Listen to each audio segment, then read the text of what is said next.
لوف پشت بیت یول مکندگی این هشپار رو هم نشون شما آدم دوستان که چقدر قدرتشن. لاک پشت ندیدین دوستان چی بزرگین ها لاک پشت. حالا فقط نگاه کنید دوستان به این لاک پشت بلند کن. یا خدا یول لاک پشت دوستان هلوی 30 کیلو وزنشه. یولو چه قدرتشه. دست میده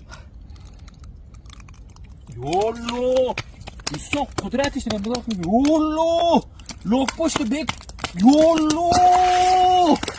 حالا آزادش بکنیم برو ها. نگاه که آزادش کن ها. آزاد ها. هو همه چی به گویزه. یولو خیلی چه قدرتش دوستان.